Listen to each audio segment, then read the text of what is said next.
చేస్తాం, ఒక్కొక్కసారి లక్ మన ఫేవర్గా ఉండదు. వంటలు చేసేటప్పుడు కూడా ఒక్కొక్కసారి రెసిపీస్ బాగా వస్తుంటాయి, ఒక్కొక్కసారి బెడిసి కొడుతుంటాయి అనమాట. అలానే జరిగింది కదా పోయిన వీడియోలో. Hello everyone, welcome to my channel really mom life. చేస్తాం చెడిపోయాయి కదా అని ఇంకోసారి ట్రై చేయకుండా ఉంటామా? అలా ట్రై చేయకుండా ఉంటే మన చేసిన మిస్టేక్స్ నుంచి మనం ఎలా నేర్చుకుంటాం, అంతే కదా. అందులో పిల్లలకు కూడా స్నాక్స్ ఏవి ఒకటి చేసి పెట్టాలి, వారానికి సరిపడా స్నాక్స్ అనేవి అందులో స్కూల్స్కి పంపించాలి కదా స్నాక్స్ పెట్టేసి. సో అందుకని ఈరోజు సండే రోజు నేను ఇవన్నీ ప్రిపేర్ చేద్దామని కూర్చున్నాను. ఇంట్లో మకానా ఉండింటే దాంతో అవి వేయించి కొద్దిగా నెయ్యి వేసి బాగా రోస్ట్ చేసి పక్కన పెట్టేశాను అనమాట చల్లారడానికి. మకానా అనేది చాలా స్లోగా మీడియం ఫ్లేమ్లో రోస్ట్ చేయాలి కాబట్టి చాలా హ్యాండ్ పెయిన్ అనేది వస్తుంటుంది అనమాట అవి తిప్పడంలో. అలా తిప్పకుండా అలానే ఉన్నా కూడా మాడిపోతూ ఉంటాయి త్వరగా. ఆ లోపు వీటిని రోస్ట్ చేసిన వాటిని బాగా చల్లారబెట్టి ఫ్యాన్ కింద పెట్టేశాను. దాంట్లో కావాల్సిన వస్తువులన్నీ ముందుగా ప్రిపేర్ చేసుకుందామని. ఇంకొకటే దీంతో పాటు పెసరపప్పుతోటి లడ్డూలు చేద్దామని అనుకున్నాను. దీంట్లోకి రెండిట్లోకి కూడా కొన్ని ఐటమ్స్ కావాలి, అవి కూడా ప్రిపేర్ చేసి పెట్టుకుందామని చేస్తున్నాను. కొన్ని కాజు, కొన్ని బాదాం అనేవి కట్ చేసి పెట్టుకున్నాను. ముందు ఒకసారి మకానా చేశాను, పాకంలో కలిపేసి రోస్ట్ చేశాను. దాంట్లో నువ్వులు కలిపాను అనమాట. ఈసారి వెరైటీగా నువ్వులతో పాటు ఇలా తురిమిన కొబ్బరి కూడా కలుపుదాము, ఎలా ఉంటుందో టేస్ట్ అని ట్రై చేద్దామని కొబ్బరి కూడా పెద్ద హోల్స్ ఉన్న దాంట్లో తురుముతున్నాను. ఇట్లా పెద్దగా వచ్చినప్పుడు అవి పాకంలో వేసి కలిపినప్పుడు పంటి కింద తగులుతూ చాలా టేస్టీగా ఉంటుంది కదా అని ఆలోచించి అలా తురిమి పెట్టుకుంటున్నాను అనమాట. అందులోకి రెండిట్లోకి కూడా మనం బెల్లం యూస్ చేస్తాం కాబట్టి ఇప్పుడు బెల్లం పాకంలోకి అలాగే ముదురు పాకంలోకి కొంచెం లిక్విడ్ పాకంలోకి రెండింటికి కావాలి కాబట్టి రెండింటికి కలిపి కట్ చేసి పెట్టుకున్నాను.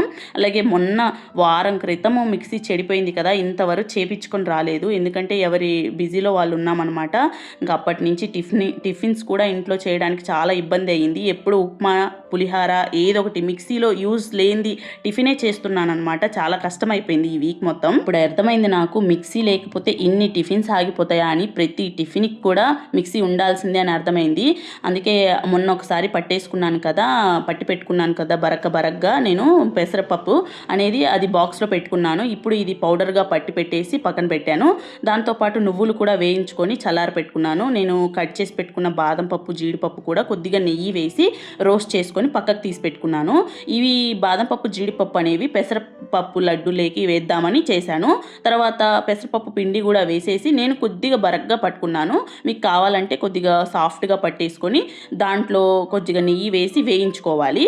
దాని తర్వాత పక్కనే పాకం కోసం లిక్విడ్గా ఉండాలన్నమాట. ఈ పాకం జస్ట్ బెల్లం కరిగితే సరిపోతుంది. బెల్లం వేసేసుకొని నేను 1 కప్పు పెసరపప్పులు తీసుకున్నాను కాబట్టి 1 కప్పు బెల్లం అనేది సరిపోతుంది అనమాట. కొద్దిగా వాటర్ వేసుకొని బెల్లం కరిగిన తర్వాత దీన్ని వడకట్టుకొని ఒక బౌల్లోకి తీసుకుంటే సరిపోతుంది, అంతే. పప్పులో చాలా హెల్త్ బెనిఫిట్స్ అనేవి చాలా ఉన్నాయి. మన గట్ హెల్త్కి అలాగే మన డైజెషన్ కూడా చాలా మంచిది. అలాంటిది ఏదో విధంగా స్నాక్స్ రూపంలో కానీ టిఫిన్ రూపంలో కానీ పెసరపప్పు అనేది తీసుకోవడం మంచిది. ఇక్కడ చూపిస్తున్న విధంగా ఇలా వడకట్టుకొని పక్కన పెట్టుకోవాలి. ఇప్పుడు మనం ముందుగా ప్రిపేర్ చేసి పెట్టుకున్న పిండిలో వేయించుకున్న ఇవి బాదం పప్పు, జీడిపప్పు కూడా వేసుకొని కలుపుకొని కొద్దిగా ఈ కరిగించుకున్న పాకం అనేది వేసుకుంటూ కలుపుకుంటూ ముద్దలు కట్టుకోవాలన్నమాట. కొద్దిగా వేడిగానే ఉంటుంది, చెయ్యి అయితే కాలుతుంది. కొద్దిగా అది పోసిన తర్వాత ఒక 5 మినిట్స్ అయినా కలిపి అలానే ఉంచేయాలి. ఎమ్మటే చేయి పెట్టేస్తే కాలిపోతుంది అనమాట, చాలా వేడిగా ఉంటుంది కదా. ఈ లడ్డూలు ప్రిపేర్ చేయడానికి ఎంత టైం పట్టిందో కదా. 1 వీక్ ముందు మిక్సీ పట్టి చెడిపోయి ఉంటే ఈ 1 వీక్ తర్వాత ఈ స్నాక్ అనేది ప్రిపేర్ చేస్తున్నాను. ఇది కూడా పిల్లల స్నాక్స్ బాక్స్లోకి పెట్టడానికి చిన్న సైజు లడ్డూలు చేద్దామని అనుకున్నాను. అప్పుడు వాళ్ళు ఈజీగా తినేస్తారు కదా ఆ బాక్స్లో పెట్టినప్పుడు, వాళ్ళు కూడా పిల్లలు కూడా ఇష్టంగా తింటారు అని దీంట్లో కొద్దిగా కాజు, కొద్దిగా బాదాం కూడా వేయించి నెయ్యి వేసి చేశాను అనమాట. యాజ్ టీస్ సున్నుండల్లాగే ఉంటాయి, కాకపోతే పెసరపప్పుతో చేస్తామన్నమాట. సాఫ్ట్గా పట్టుకుంటే బాగుంటుంది. బెల్లం, షుగర్ బదులు బెల్లం కూడా యాడ్ చేశాం కాబట్టి హెల్దీనే. ఇలా ఇంత సైజులో లడ్డూలు ప్రిపేర్ చేసి పెట్టుకుంటే సరిపోతుంది. దానికి ఒక స్నాక్ అయితే ప్రిపేర్ అయిపోయింది. ఇంకా నెక్స్ట్ స్నాక్ కోసం వచ్చేసి బెల్లం అనేది ముదురు పాకం. ఈసారి పాకం పట్టడంలో ఎటువంటి మిస్టేక్ చేయలేదు, పోయినసారి ఎక్స్పీరియన్స్ అయ్యింది కదా. బాగా ముదురు పాకం వచ్చి కన్ఫర్మ్ చేసుకున్న తర్వాతే ఈ మకానా, పూర్తిగా చల్లారిన మకానా అలాగే నువ్వులు, తురిమి పెట్టుకున్న కొబ్బరి కూడా వేసి బాగా మిక్స్ చేశాను. మొత్తం బెల్లం అనేది ఆ మొత్తానికి పట్టి కోట్ అవ్వాలన్నమాట మకానాకి. ఇవి నువ్వులు ప్లస్ కొబ్బరి కూడా ఇది మొత్తం అతుక్కుపోవాలి కదా అనేసి మొత్తం బాగా కలిపేసుకొని అక్కడ పెట్టేశాను అనమాట. ఫ్యాన్ కింద పెట్టేసి వదిలేశాను. ఇంకా నేను కిచెన్ లేకొచ్చేసి అంట్లు ఎక్కడివంటే అక్కడి పెట్టేశాను కదా. ఈ స్నాక్ చేసే ముందే మొత్తం కిచెన్ క్లీన్ చేసి పెట్టుకున్నాను. పెట్టుకున్నాను మొత్తం చేద్దామని. మళ్ళీ చూసారా ఎలా అయిపోయిందో. మొత్తం ఇది కూడా క్లీన్ చేసి పెట్టుకుంటే సరిపోతుంది. అది చల్లారేలోపు ఈ పని కూడా అయిపోతుంది కదా అనుకున్నాను. మొత్తానికి ఈసారి సండే చాలా బిజీగా గడిచిపోయిందనమాట. స్నాక్స్ చేసుకుని పెట్టుకుందాము అని ముందుగా ప్రిపేర్ చేసుకుంటున్నాను కాబట్టి పిల్లల స్నాక్స్ కోసము. ఇట్లాగో టైం ఉంది కదా, అందులో ఎగ్జామ్స్ స్టార్ట్ అయ్యాయి మా పిల్లలకి. మొన్ననే స్కూల్ పెట్టినట్టు ఉంది, అప్పుడే ఎగ్జామ్స్. ఎప్పుడు ఎగ్జామ్స్ పెడుతున్నారో, ఎప్పుడు స్కూల్ హాలిడే ఇస్తున్నారో అర్థం కావట్లేదు. అలా అయిపోతుంది అనమాట. చిటికలో అయిపోతుంది సిలబస్, చిటికలో ఎగ్జామ్స్ వచ్చేస్తున్నాయి. ఇంకా ఏం చేస్తాం, తప్పదు కదా. ఈ స్నాక్స్ కూడా ప్రిపేర్ చేసి పెట్టుకోవాలి కదా. ఎప్పటికప్పుడు అంటే ఇంకా టైం కుదరదు. మన టైం ఉన్నప్పుడే ప్రిపేర్ చేసి పెట్టుకోవాలి. మధ్యలో ఏదైనా ఫంక్షన్స్ అవి వచ్చినా కూడా కష్టమైపోతుంది కదా అని అనుకున్నాను. స్నాక్స్ చేయడం ఒక ఎత్తు అయితే, స్నాక్స్ అన్నీ చేసిన తర్వాత ఈ కిచెన్ క్లీన్ చేసి పెట్టుకుంటే ఎంత హాయిగా ఉంటుందో. అది అలానే వదిలేస్తే మన మైండ్లో ఆ హెడేక్ అనేది అలానే ఉండిపోద్ది అనమాట. అబ్బా కిచెన్ క్లీన్గా లేదు, ఎప్పుడు క్లీన్ చేసుకోవాలని అలానే ఉండిపోతుంది.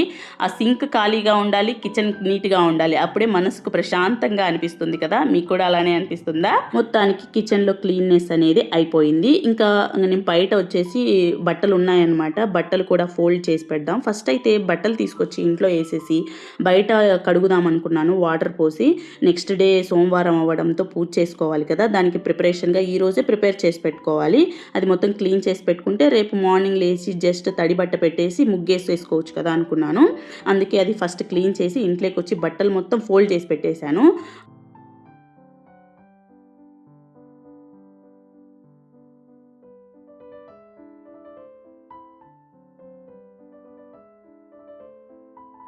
ఇలా బట్టలు ఫోల్డ్ చేసి పెట్టేసేలోపు అక్కడ స్నాక్స్ అనేవి ఆరడానికి పెట్టాను కదా, అన్నీ చల్లగా ఆరిపోయాయి. అందులో మకానా కూడా సపరేట్గా వచ్చేసాయి. మొత్తం విడతీసి పెట్టేసి ఒక బాక్స్లో పెట్టేసుకుంటున్నాను. ఇంకా 2 వీక్స్ వరకు ఈ స్నాక్స్ గురించి ఆలోచించాల్సిన పనే లేదు.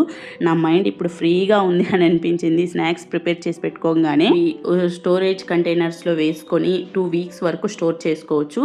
అయినా 2 వీక్స్ వరకు ఎక్కడ ఉంటాయండి, ఇంత టేస్టీగా, చాలా టేస్టీగా వచ్చాయి. పాకం చాలా చక్కగా కుదిరింది. పోయినసారి లాగా కాకుండా చాలా టేస్టీగా వచ్చాయి. ఇది చేసినప్పుడే చెరొక బౌల్ తీసుకొని పిల్లలు పెట్టేసుకొని తిన్నారు. వాళ్ళకి బాగా నచ్చాయి. టేస్టీగా ఉంటే త్వరగా అయిపోతాయి అనమాట. కొద్దిగా టేస్ట్ తక్కువ ఉంటే ఎక్కువ రోజులు వస్తాయి అనుకుంటా. మరి ఇంత చక్కటి స్నాక్, హెల్దీ స్నాక్ ఇంట్లోనే ప్రిపేర్ చేసుకోవాలంటే మీరు కూడా ఈ రెసిపీని చూసి ఫాలో అయ్యి ట్రై చేయండి తప్పకుండా. ఎలా వచ్చిందో కమెంట్ చేయడం మాత్రం మర్చిపోవద్దే. నెక్స్ట్ వీటిని కిచెన్లో సర్దేస్తే సరిపోతుంది కదా. ఇంకా బట్టలు కూడా సెల్ఫ్లలో పెట్టేద్దామని అనుకున్నాను. బట్టలు కూడా సెల్ఫ్లో పెట్టేసి ఇంకా ఫ్రెష్ అప్ అయిపోయి నేను పూజ సామాన్లన్నీ క్లీన్ చేద్దాం అనుకున్నాను. నెక్స్ట్ డేకి సోమవారం కదా, పూజ చేసుకోవాలి కంపల్సరీ. అవి కూడా ప్రిపేర్ చేసుకుంటే కొద్దిగా పిల్లలు కూడా హెల్ప్ చేశారు నాకు. ఆ రోజు నేను క్లీన్ చేస్తుంటే వాళ్ళు సర్దడం అలా చేశారనమాట. ఇంకా నైట్ అయిపోయి పిల్లలకి అన్నం పెట్టేశాను. ఇవి క్లీన్ చేసి ఫ్రెష్ అప్ అయిపోయి ఫస్ట్ క్లీన్ చేసి ఎక్కడివక్కడ సర్దేసి ఇంకా కొద్దిగా బాదం పప్పు ఉంటే అవి గిన్నెలో వేసేసి కొద్దిగా వాటర్ వేసేసి నానపెట్టేసి ఇంకా వెళ్ళి పడుకున్నాను అనమాట. మార్నింగ్ లేచి ఫ్రెష్ అప్ అయిపోయి పూజ చేసేసుకున్నాను. ఎర్లీ మార్నింగ్ లేచేసరికి కొద్దిగా లేట్ అయింది. 5కు లేద్దాం అనుకున్నాను, 5:30 అయింది. అయితే నేను పూజ అయితే కరెక్ట్ టయానికి అయిపోయిందనమాట. ఇలా జరిగింది నా వ్లాగ్ అనేది. మీకు ఈ వ్లాగ్లో ఏ విషయం నచ్చినా కూడా కంపల్సరీ సబ్స్క్రైబ్ చేసి రియల్లీ మామ్ లైఫ్ ఛానల్ని సపోర్ట్ చేయండి. Thank you for watching.